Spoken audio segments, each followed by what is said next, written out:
En una de las muchas conferencias de Nassim Haramein del año 2004, trata el tema de los extraños cráneos alargados que se han encontrado en diferentes puntos de todo el planeta, y habla de las pruebas físicas del paso de los que él llama los dioses Sol, lo que realmente serían los alienígenas controladores, manipuladores de la raza humana y creadores de las granjas prisión en todo el universo. Como bien explica, estos hallazgos son la prueba física del paso de estos seres por el planeta, aparte de las construcciones megalíticas y la similitud en la descripción de estos seres en todas las culturas antiguas donde se les trataba como a dioses, debido a la evolucionada tecnología que poseían y el miedo que proyectaban por su aspecto físico hacia los humanos esclavos.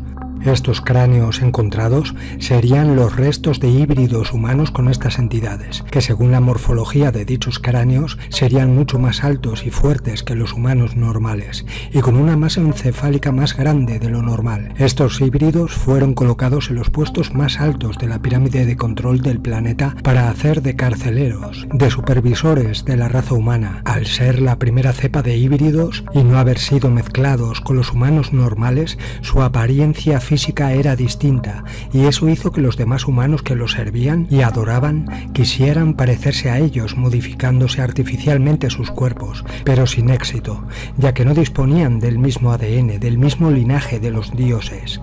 Al irse mezclando con los humanos durante miles de años, estos híbridos fueron perdiendo sus características físicas y habilidades heredadas.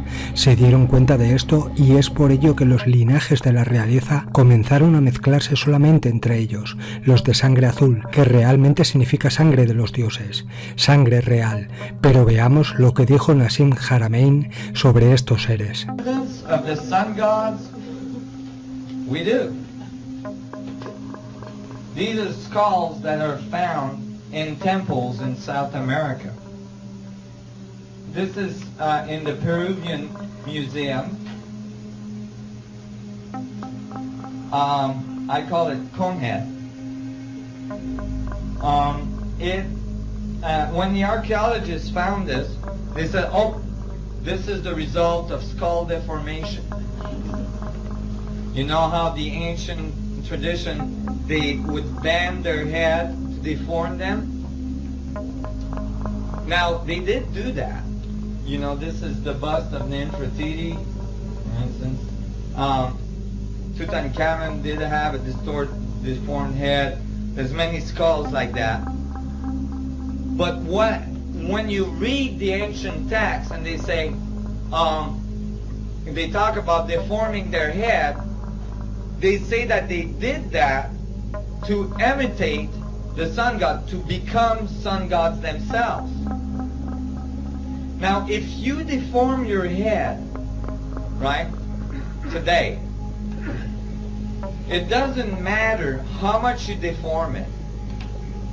You will never be able to exceed the volume capacity of your skull. Your head might look really weird, but the volume inside will be exactly the same.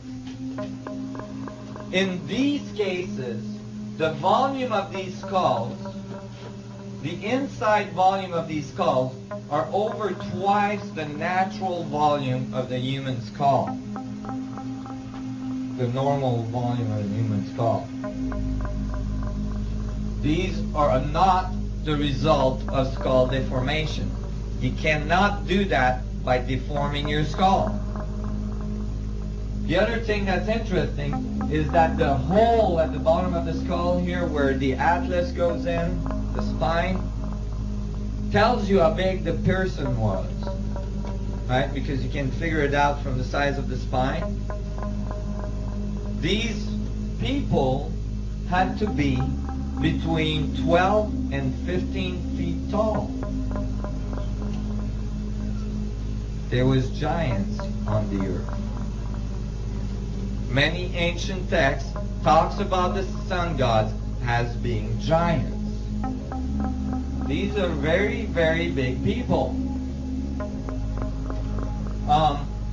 And the fact that there's multiple of these skulls found in temples all around South America tells you that it's not the result of some deformation. These skulls were found in South America and Mexico. Here is some of the Mexican skulls. The early ones were South American skulls. This one actually has a larger volume than the cone head. And this one is the largest volume ever found. Mexico, and the facial features are missing, but the skull is intact, and it's enormous.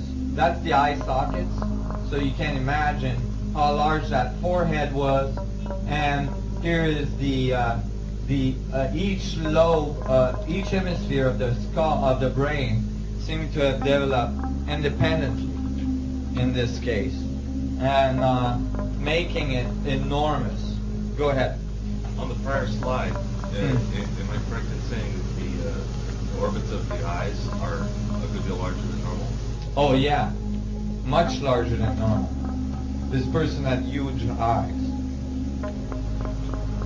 And there's all sorts of features on these skulls that are not normal.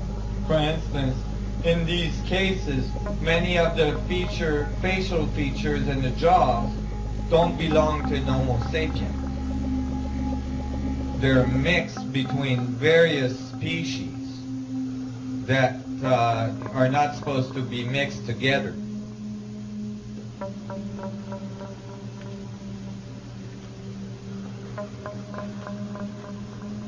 Here's Tutankhamun.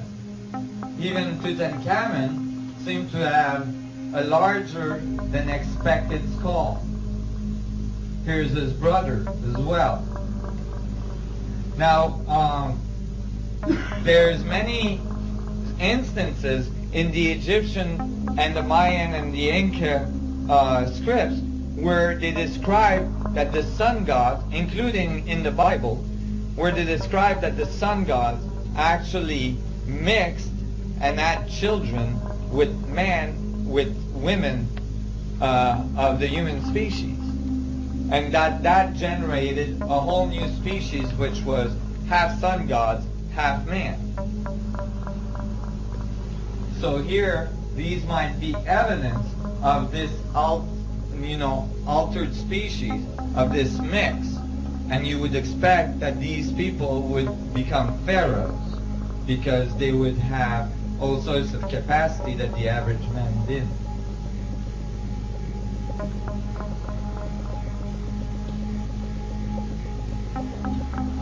So here, we're starting to see a whole new picture of the history of human beings.